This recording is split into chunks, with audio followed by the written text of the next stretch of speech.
Hi, I'm Beth Duvall, member at Church at the Center. I'm also a member of the tech team, and we're sitting in the kids' room, which my husband and I and a few other members of the church painted last year.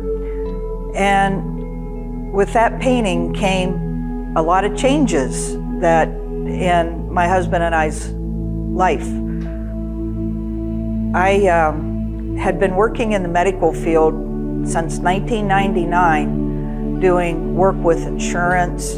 I went back to school at almost 50 years old to get my certification for coding. Did medical coding and billing, but it always seemed like I would get started in a job and things would go along, and then there would always be these hurdles. There would be a lot of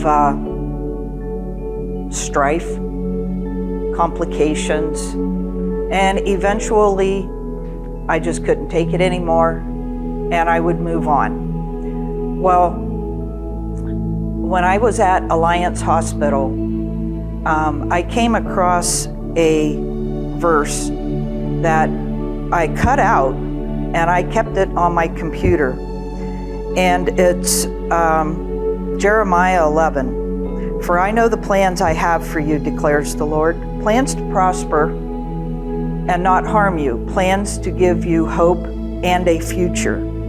Well, I hung on to that, and it moved with me from job to job. Well, there was a Sunday in September, and I had told my husband Todd, I said, well, it might not be a bad idea to get the resume out, kind of dust it off, update it.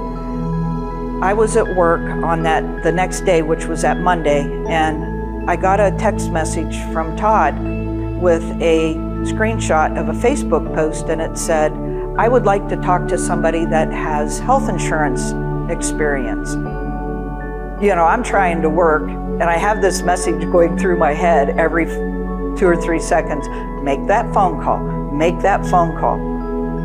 And so I decided I'd go make the phone call, and it ended up being an impromptu job interview over the phone. And I'm listening to what he's telling me, and my answers are just kind of like falling out of my mouth, and I'm like, oh my gosh, what is happening? And I agreed to a job interview that Wednesday. This was on Monday, job interviews on Wednesday. Wednesday morning, I went to the job interview. Wednesday afternoon, I had the job. Thursday, I went to work. I turned in my resignation. And the day I left, I felt so light. It's like the weight of the world was off of me. In the Bible, when it says in Galatians 6:9, let's not get tired of doing good, because in time we'll have a harvest if we don't give up. In time, and maybe not in our time, but the time that God says, things will change, and they will change for the better. And that's my testimony. Don't ever give up, and always look for the good that can happen out of most any kind of situation. So thank you for listening.